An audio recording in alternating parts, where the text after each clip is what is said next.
Welcome to Scripted Fear. This is where real people bring me their stories, things they've seen, things they've lived through, things they'll never forget. I take their words and retell them here. But to protect their identity, I change certain details like names and locations. The fear, though, stays exactly the same. Every story you hear is a testimony of someone who swears it happened. And now, I'm here to pass it on to you. So if you're ready for real horror, make sure you subscribe, like, and share these videos. The more you support, the more voices we can bring into the light. Now, let's begin. My name is Daniel Crow, and for over 20 years I served as a ranger in the northern wilds of Maine. I've seen hikers turn on each other when food ran out. I've seen men drown with their boots still laced. And I've seen the forest bury tragedies in silence that no one ever uncovers. But the disappearance of Allison Grant and Michael Ruiz still haunts me in ways none of the others do. It was late September of 2018 when their families called. The pair had set out for a 5-day loop through the Westridge Highlands, one of the most unforgiving stretches of wilderness in the state. Both of them were seasoned hikers. Both carried the right gear, and both had logged their route at the station. They were expected back by Monday evening. When Tuesday came and went with no word, the call started. By Wednesday, I drove out to the Pine Hollow trailhead. Their Subaru sat alone in the gravel lot, locked, undisturbed. No footprints around it. No sign of trouble. Just a car waiting for owners who never returned. I set out with a pack and rifle, tracing their loop from the beginning. At Raven's Crossing, a shallow ford halfway along their route, I found their trail clear in the mud, 2 sets of human boot prints heading east. But tangled in the same mud were tracks I'll never forget. They resembled feet, but grotesque, almost twice my size. Long toes ending in sharp gouges. Each print dug deeper than any human weight could press. And the stride, 7, maybe 8 feet between steps, impossible for a man. They weren't wandering either. They were purposeful, hunting. I followed them across the ford. Not far in, I found scraps of movement left behind, an empty protein wrapper, a length of nylon torn from a jacket, snapped branches as though someone was dragged. And then I came to their camp. The tent stood in a clearing, but it wasn't intact. Its walls were shredded, the stakes bent, the fly tossed against a tree. Sleeping bags lay twisted half outside, as though pulled by force. Michael's pack was upended, gear scattered into dirt. Allison's boots were still there, placed together neatly, but her jacket and bag were gone. The ground beneath the tent was scarred with long, raking gouges, as if something clawed upward through the earth. It looked staged, violated, unnatural. I called it in, but standing there with the trees closing in around me, I realized something. Whatever had taken them was still out there. By sunrise, the forest was alive with searchers. 30 men spread in tight lines, marked with bright orange vests that looked ridiculous against the endless green, like ants crawling across the back of something much larger. We brought everything we could, tracking dogs, radios, GPS, even a helicopter overhead. But from the start, it was as though the Highlands had no intention of giving anything back. The dogs balked first. They sniffed the shredded tent, circled once, then pulled against their leashes, whining as if they'd been burned. When handlers tried to force them forward, they dug their paws into the soil, teeth bared toward the tree line. We tried rotating the teams, thinking fatigue had set in. Same result every time. The animals wouldn't go deeper. The radios failed next. They worked fine in camp, but once we crossed into the valleys, every channel drowned in static. Occasionally, half a word would come through, my name, a clipped sentence, but then silence again. Batteries that should have lasted days were drained to nothing in hours. I swapped out 3 packs on the first day, each one dying faster than the last. By the end of the week, half our men carried dead weight on their belts. Still, we pressed on, and the deeper we went, the more the forest seemed to change. Trees twisted into strange angles, moss growing in thick carpets that muffled every step. We found piles of animal bones in gullies, stripped clean and arranged in neat spirals. One searcher swore he saw claw marks gouged into stone, 6 deep grooves across granite, as though a boulder had been raked like bark. Another man pointed out scorch marks on tree trunks, too high for any fire we could explain. On the 3rd day, a breakthrough. Allison's jacket, draped across a low branch, its sleeves shredded into ribbons. The blood smeared across the collar told us she'd been hurt. For miles further on, Michael's water bottle surfaced. But it hadn't been dropped, it had been hidden. Someone had wedged it under a pile of branches and leaves. Deliberate, careful, almost ritualistic. The discovery rattled the men. We knew then it wasn't just a matter of hikers getting lost. Something had found them. Something that wanted us to know. That night, the first cracks showed in the searchers. Some claimed they saw movement at the tree line, tall, narrow silhouettes that melted back into the brush whenever light swept across them. One ranger, seasoned and steady, swore he saw eyes. Not one pair, but a scatter of them, dozens, shining in his beam, watching silently from the ridge above. When the others rushed to confirm, the ridge was empty. But the prints were there. The same elongated, claw-tipped impressions I'd seen at Raven's Crossing, always facing inward, as though circling us. By the fourth day, exhaustion weighed heavy. Men barely slept, waking at the faintest sound. The forest offered no rest. It creaked and groaned at night, but in rhythms too deliberate to be wind. I heard it myself, low thudding in the distance. Irregular but steady, like a drumbeat hidden in the trees. Each time it came, the night went silent until it faded away. On the fifth morning, we found something that broke the team. Deep in a ravine, balanced atop flat stones, were towers of rock stacked in spirals and circles, each one perfectly balanced, too precise to be accident. Around them, the ground was littered with bones. Not animal bones this time. Smaller, human, fragments, scattered and worn smooth by time. The younger rangers refused to continue. One collapsed, shaking, swearing he felt eyes crawling across his skin, eyes watching from the ridges above. We carried him back, but his muttering didn't stop. Even sedated, he whispered that the trees were alive, that they wanted us to stay. By the sixth night, morale was shattered. Men clung to their rifles though we'd never fired a shot. The dogs howled constantly, eyes fixed toward the ridges. Several of the older rangers demanded we pull out. The unit commander gave the order the next morning, search over, case closed. Allison and Michael would be declared lost to exposure. Officially, the Highlands had claimed them the same way it had claimed dozens before. But none of US believed that. We knew something had stalked them. Something was stalking us. And though we left the Highlands behind, not a single man on that crew walked out whole. I should have walked away when the commander gave the order. I should have gone back to my desk, filed the report, and told myself that Allison and Michael had simply vanished like so many before them. That's what everyone else did. That's what keeps a ranger sane. But I couldn't let it go. Not this time. On our final morning, while the rest of the crew packed camp, I went back out alone. No map, no trail, just a direction that pulled at me like a current. I don't know if it was instinct or something else guiding me, but every step felt like I was being led, not lost. The deeper I went, the stranger the forest became. Pines stood so close together their branches wove into a canopy, choking out light. Roots bulged from the earth like veins, twisting into shapes that looked disturbingly deliberate. The silence pressed in on me. No birds, no insects, not even the faint chatter of streams. It felt like the woods were holding their breath, waiting. After miles of pushing through brush, I broke into a hollow. The air inside was colder, as though the place hadn't felt sunlight in years. Ancient cedars ringed the clearing, their trunks wide enough to swallow a manhole. Their roots knotted together like fingers clutching something beneath the soil.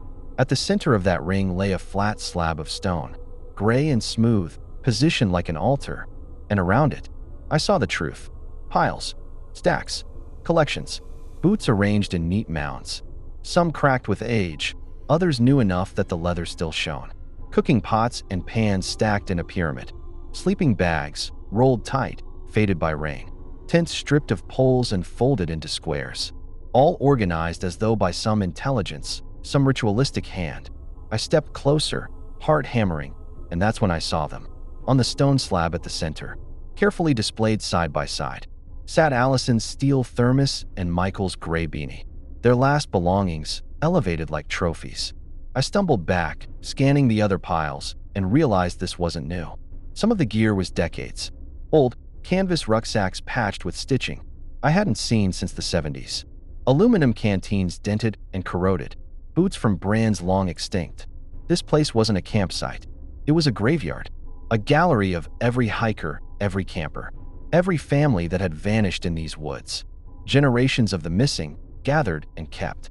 A sound rose behind me, soft at first, like air rushing through leaves. But there was no wind. It grew into a low hum, vibrating through the soil, through my bones, until it became almost a voice. I spun, rifle raised, and caught a glimpse of movement between the cedars, something impossibly tall, impossibly thin, slipping back into the shadows with the silence of smoke. My radio crackled on my belt, though its battery had died the day before. A burst of static, and then, faintly, a woman's voice crying my name. I knew that voice. It was Allison's. I ran. I don't remember choosing a direction. I don't remember marking the trail. All I remember is the forest chasing me with its silence. Each tree bending closer, each shadow deeper than the last. At some point, the hum faded, and the woods began to sound alive again. Birds calling, branches swaying, water moving in streams. I collapsed against a rock, gasping, my rifle still clutched in white-knuckled hands. When I returned to camp, I told no one. What could I have said? That the highlands weren't just dangerous, they were alive? That something in those woods collects people the way a child collects toys? The report went in clean. Case closed, hikers presumed dead, cause unknown. The others accepted it. They wanted to accept it. But I know what I saw. I know it's still out there, waiting. To this day, I steer every hiker I can away from Raven's Crossing, away from the loop that leads deeper into the highlands. I tell them storms come fast, that the trails wash out, that the cliffs are unstable. They believe me. They always believe me. The truth is simpler. Something hunts in those woods. Something older than us, older than the trees themselves. It stalks, it waits, it takes, and it keeps. Allison and Michael weren't the first. They weren't even close. And God help me, they won't be the last. My name is Daniel Cole, and for over 20 years, I worked the timber lines of northern Montana. Logging is a brutal job, long days, heavy machines, and the constant knowledge that one mistake can take a man's life. But it wasn't the machinery or the falling trees that ever truly scared me. It was the forest itself. There are places out there where the land doesn't want you, and it makes sure you know it. In 2008, I was part of a crew contracted to clear a stretch of pine, deep in the Bitterroot Range. It was remote country, 20 miles from the nearest road, cut off by ridges and rivers that made even walking a chore. The old maps showed the area had never been touched by commercial logging. No one had reason to go there. That should have been my first warning. From the moment we arrived, the forest felt wrong. The air was heavier, colder, as if sunlight had trouble breaking through. The trees leaned in unnatural angles, bark twisting in spirals that made the whole grove look sick. On our first scouting walk, we found something carved into the trunk of a cedar. Symbols, etched deep and precise, lines and circles that none of us recognized. At first we laughed it off, probably some old trapper or kids playing cult. But the deeper we went, the more we found. Markings carved into dozens of trees, always facing inward toward the valley, like warnings pointing us away. Machines broke down constantly. Perfectly good chainsaws sputtered and died. Hydraulic lines burst without reason. The big skidder, brand new, refused to start one morning even though it had been running fine the night before. We wasted hours fixing what should have been impossible failures. And every time the sun dipped, the crew grew more restless. At night, no one wanted to leave camp. The woods groaned and popped like something heavy was moving through them. But no matter how many times we shone flashlights, nothing was there. On the third night, I woke to find one of the younger men standing outside his tent, staring into the trees. His lips were moving, whispering words I couldn't hear. When I shook him, he snapped out of it, confused, swore he'd only stepped out to take a piss. But when I checked the dirt where he'd been standing, I saw bare footprints circling him. Not his boots, not ours. Long, narrow impressions with clawed toes, pressed deep as though whatever left them had been standing right beside him. The crew wanted to pack up the next morning. Half were convinced we'd stumbled into somebody's hunting ground. The other half said it was cursed. But the contract was good money, and the foreman refused to abandon it. We stayed, and that's when things really began to unravel. The next week was misery. Every dawn, the foreman pushed us back into that valley. And every night we crawled out more broken than before. Trees refused to fall the way they should. More than once, a cut that should have dropped a pine clean sent it twisting sideways, crashing down so close we could feel the air split against our faces. A log nearly crushed Victor, one of the older hands, but somehow landed at his feet instead. He quit the same day, hiked out alone before sundown, swearing he'd rather starve than spend another night in that forest. The rest of us weren't so lucky. The symbols kept appearing. At first, we thought we were just finding more of the old carvings, but soon they started showing up overnight. Freshly cut, sharp-edged, sap still bleeding. We'd wake to find them on trees near camp, always at eye level, always pointed inward at our tents. None of us admitted it aloud, but we all felt it. The forest was marking us. One evening, while felling on the eastern slope, we found the ruins of another camp. Not from hunters, not from hikers. It was a logging camp. Rotten tarps clung to frames of long-dead bunkhouses. Rusted saw blades scattered in the dirt. Machinery overgrown with vines. An entire crew had once worked this valley, just like us. But there were no records, no stories. Nothing in the company's history about it. The foreman muttered the name Morrison under his breath, then quickly changed the subject. Later that night, when I pressed him, he refused to talk. The deeper we dug into that valley, the worse it got. The forest turned hostile. Storms rolled in out of nowhere, hammering rain that flooded our saw pits. Winds tore through without warning, ripping helmets off and scattering gear. Even our compass readings twisted, needles jerking wildly until they were useless. Men began to dream strange dreams, fire in the trees, voices calling their names, faces they didn't recognize watching from the dark. Then people started disappearing. It began with Mason, one of the machine operators. He left camp at dusk to fetch water from the creek. We heard him humming as he walked down the slope, saw the light of his headlamp bobbing through the trees. Minutes later, the light stopped. Just stopped. We searched all night, combing the banks of the creek, shouting until our throats bled. His headlamp was found the next morning, sitting neatly on a stump, still burning. There was no sign of him. 2 days later, Travis vanished. He'd been sharpening his saw, the sound ringing steady through the pines, when it cut off mid-stroke. By the time we reached his post, the saw was lying in the dirt, blade still warm. No tracks led away, not even his own boots. It was as though the forest had opened its jaws and swallowed him whole. Panic ate through the camp. Men argued, shouted, some demanded we abandon everything and leave. But the foreman, stubborn, furious, insisted we were imagining things. Men get lost in the woods, he told us. It happens. But his eyes betrayed him. He'd grown pale, gaunt, his voice trembling when he thought no one was listening. That night, I heard it myself. A sound rising from the trees. Not an animal, not wind. It was a chant. Low, rhythmic, dozens of voices tangled together, carrying through the forest as though the trunks themselves were singing. I lay frozen in my bunk, every hair on my body standing on end. When I dared peek outside, I saw lights moving between the trees. Not lanterns, not flashlights. Flickers of pale blue, gliding smoothly, weaving through the trunks in circles. The chant rose louder, then cut off all at once. Silence followed, thicker than death. No one slept after that. We sat in our tents, rifles clutched, waiting for something to step out of the dark. It never came. But in the morning, the symbols had spread again. Dozens more carved into trees around the camp. A cage tightening around us. The forest wasn't warning us anymore. It was claiming us. By the final week, there were only 6 of us left. The rest had either walked out or vanished into the trees without a trace. The foreman still barked orders, but no one listened anymore. His voice had gone raw, desperate, like he was trying to convince himself the job wasn't already lost. We weren't loggers anymore. We were prisoners in that valley. One morning we woke to find the equipment destroyed. Not broken, not rusted, destroyed. Chainsaws snapped clean in half, teeth scattered in the dirt. Hydraulic hoses shredded like rope. The skidder flipped onto its side, tracks half buried in mud, as if something enormous had shoved it over. No tracks led in, no tracks led out. Just our gear, ruined, as though the forest had decided we were done cutting. That afternoon, we stumbled on the clearing, a wide circle deep in the valley where no trees grew, as if the earth itself refused them. In the center rose a structure, poles driven into the ground, lashed together with rope that looked fresh despite being buried under moss. It wasn't a shelter. It wasn't human.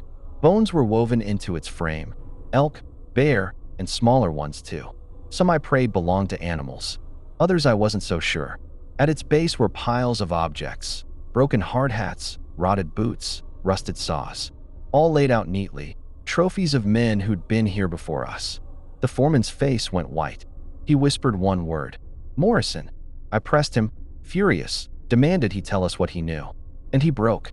He told us Morrison's crew had been sent to log this very valley decades ago. A full outfit of 30 men. They never came back. No bodies, no reports, just gone. The company buried the story, blamed it on accidents. But everyone in management knew the truth. Some places aren't meant to be touched. We were standing in the graveyard of Morrison's men. That night, the chanting returned. Louder than before. Not carried by the wind this time. It came from every direction, pressing against us, rattling our bones.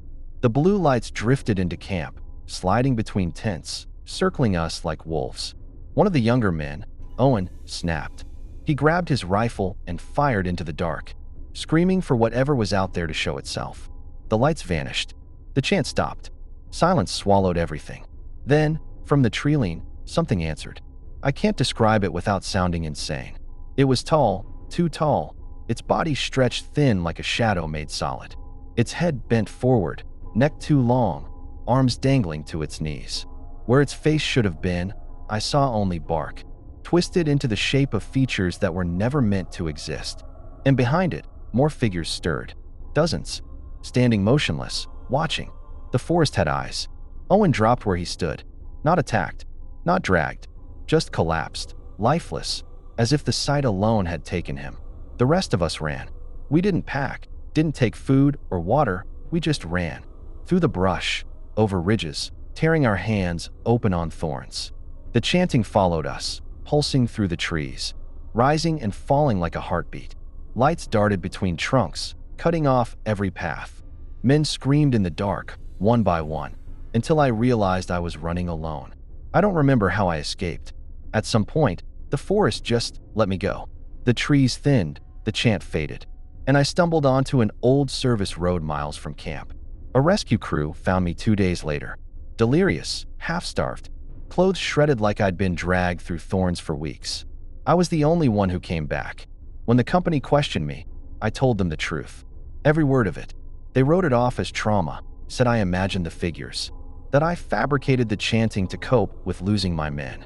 They filed the valley as unstable terrain, unfit for logging, and erased it from our maps. Morrison's crew was never mentioned again. Neither was mine. But I know what I saw. I know what hunts in that valley. It doesn't want us there. It never did. We weren't the first, and we won't be the last. That forest keeps its trophies. Tools, clothes, bones, men. It marks its territory with symbols, carves its warnings into bark, then waits for us to ignore them. And when we do, it takes us. My name is Rebecca Holloway, and I was 9 years old the summer my parents decided we would take a trip into the Monahans National Forest of North Carolina. It was 1996, the summer before my brother started high school, and my father thought it would be our last chance to spend time together as a family before the world pulled us all in different directions. He promised us adventure, promised campfires and stargazing, promised stories we would carry forever. He wasn't wrong about that last part.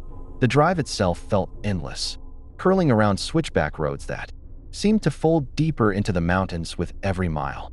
We passed no towns, no rest stops, not even a stray house tucked into the hills. Just wilderness, dense, looming, ancient.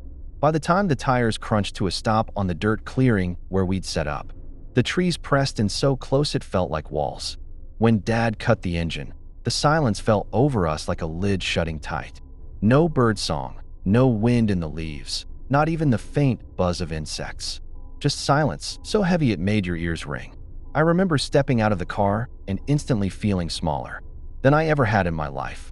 The pines towered so high I couldn't see their tops. The light strangled out long before it reached the ground. Even at noon it felt like twilight.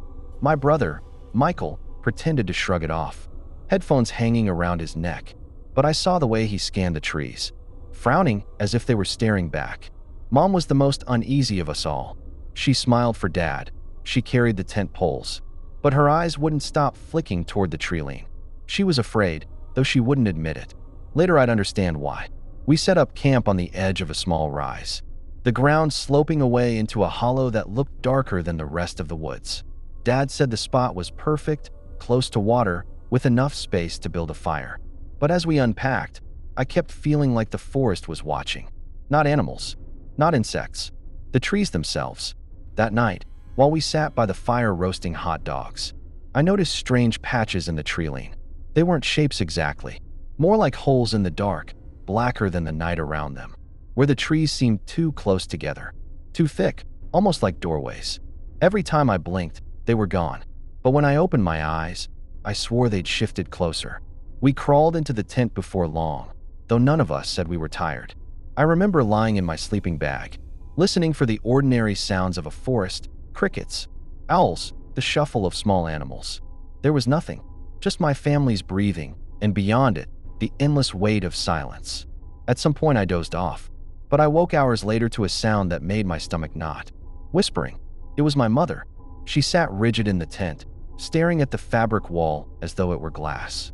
Her lips moved silently, forming words I couldn't understand. Her eyes wide, unblinking. I whispered her name. She didn't respond.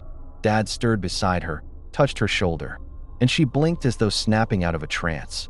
She claimed she had been dreaming, but she hadn't been asleep. I know she hadn't. The next morning, while fetching water, we found a carving on a tree not 20 steps from camp. It wasn't initials, wasn't graffiti. It was a figure, crooked, long-limbed, arms bending too far. My brother laughed nervously, said maybe teenagers had carved it. But there were no other campsites for miles. No trails, no footprints, no reason anyone else would have been there. By the third day, the strangeness had worsened. The air grew heavier, as though the forest was thickening around us.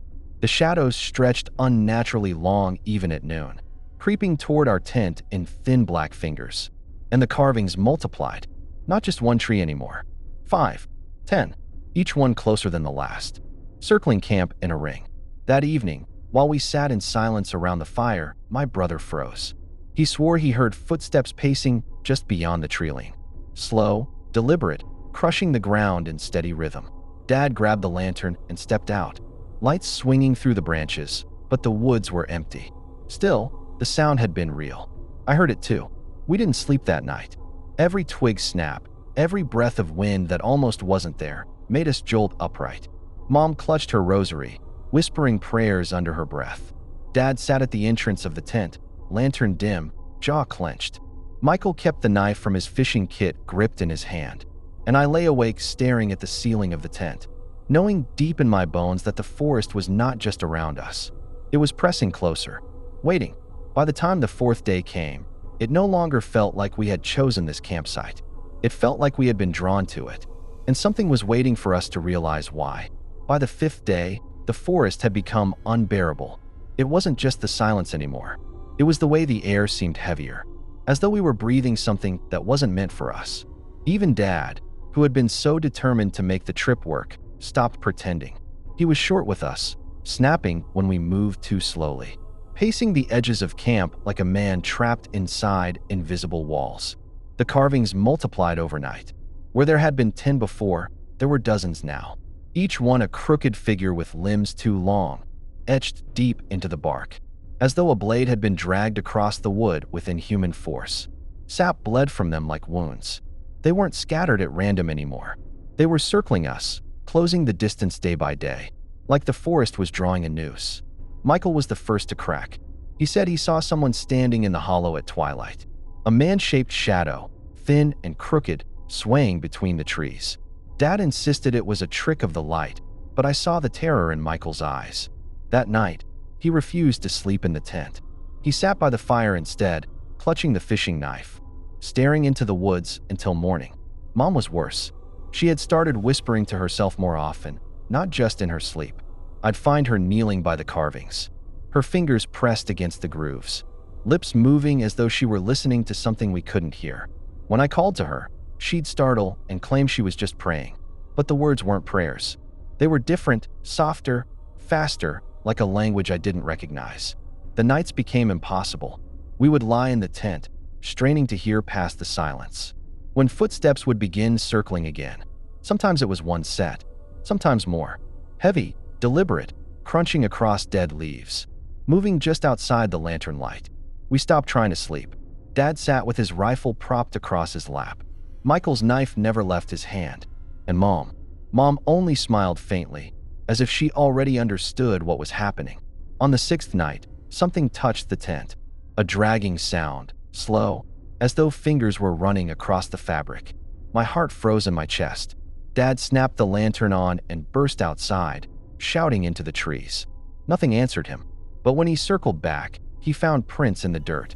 Not boots, not paws, prints shaped like hands. Dozens of them, pressed into the soil all around the tent. Palms splayed wide, fingers too long, as though something had been crawling on all fours and circling us in the dark. After that, the argument started. Michael demanded we leave. Said he didn't care if the car had to drive through the night. Said he'd rather walk the road barefoot than stay one more hour. Dad refused. He said the maps weren't clear enough. Said the roads twisted too easily. Said we could get lost, stranded, without fuel. But his excuses didn't matter. His voice trembled when he said them. That night, while they argued, I heard it for the first time. A voice.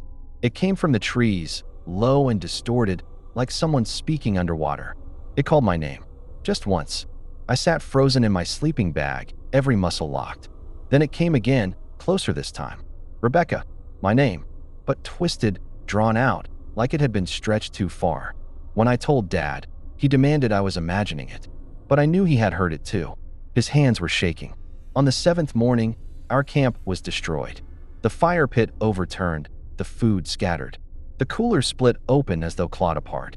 The tents were slashed straight down the middle, fabric dangling in strips. Not stolen, not dragged off, just ruined. Every tree in the clearing bore the figure now. Hundreds of them, carved in a perfect circle around us. That was when Dad finally broke. He said we were leaving. No more waiting. No more excuses. We packed everything we could, though most of it had been destroyed, and carried it toward the car. But when we reached the spot where it had been parked, the clearing was empty. The car was gone. Tire marks led into the trees, but vanished just a few feet in, swallowed by roots and leaves as though the forest itself had erased them. Mom didn't even seem surprised. She only whispered, "It doesn't want us to leave." That night, the forest came alive. Not with animals, not with birds, with chanting. Low voices rising from the hollow below, dozens, maybe hundreds, speaking in a language I couldn't recognize. The sound swelled and swelled until it pressed against my skull, vibrating through my bones. Blue lights flickered between the trees, weaving through the forest in spirals. We huddled together in the shredded tent, lantern dim, waiting for something to step through the trees. But nothing came, not that night. And somehow, the silence that followed was worse than the sound. The eighth day began with screams. I woke to the sound of my brother shouting, his voice ripping through the trees, raw with panic. He wasn't in the tent anymore. He was outside, his cries echoing through the hollow. My father scrambled out with the rifle, but when I followed, I froze at the edge of camp. Michael stood in the clearing, staring up at the trees, his face pale, his body trembling. There were figures among the branches. At first I thought they were shadows, but no, shadows don't bend wood. They were tall, gaunt, twisted things clinging to the trunks, limbs too long, heads tilted at unnatural angles. Their bodies seemed to blur into the bark, half wood, half flesh, and every one of them was looking down at us. Dad shouted, raised the rifle, fired into the trees. The blast echoed like thunder, but the figures didn't move. Instead, the shot seemed to ripple through the forest, shaking the air itself. Then came the whispering. Dozens of voices layered on top of each other, rising from every direction, speaking in that same impossible language Mom had been muttering under her breath. Mom didn't scream. She didn't run. She only walked forward, slow and steady, toward the hollow below. Her eyes were wide and glassy, fixed on something we couldn't see. When Dad tried to grab her arm, she turned and looked at him, not angry, not afraid, but almost pitying. And then she said words I'll never forget. They've been waiting for us. The forest erupted. The chanting surged louder. The trees groaned and bent, and the blue lights returned, spiraling through the trunks like flames. Michael dropped his knife, clutching his head. screaming that they were inside his mind. Dad fired again and again, but the bullets disappeared into the dark, swallowed like stones in deep water. I don't remember deciding to run. My legs moved on their own, carrying me through the undergrowth, branches tearing at my skin, my lungs burning. Behind me, I heard my father's voice bellowing my name, heard Michael crying, heard my mother's calm whisper layered with the chanting, and then silence, just like before. When I finally dared to look back, the clearing was empty. My family was gone, but I wasn't alone. Something stood between the trees, watching me. It wasn't a person. It wasn't even close. It was tall, too tall, its body thin as bone, its arms bending wrong, its head cocked like a broken doll. Its skin was gray and ridged like bark, and its face, if you could call it that, was smooth. No features except for a long crack running down the center, splitting open like a second mouth. It stepped forward, and the forest moved with it. The trees seemed to breathe, to lean closer, roots snaking through the soil, branches curling like fingers. I couldn't run, my body refused. The thing raised its hand, long, splintered fingers dripping sap like blood, and pointed at me. Not a gesture of threat, a gesture of choice. And then everything went black. When I woke, it was morning. I was lying on the side of a dirt road, miles from camp.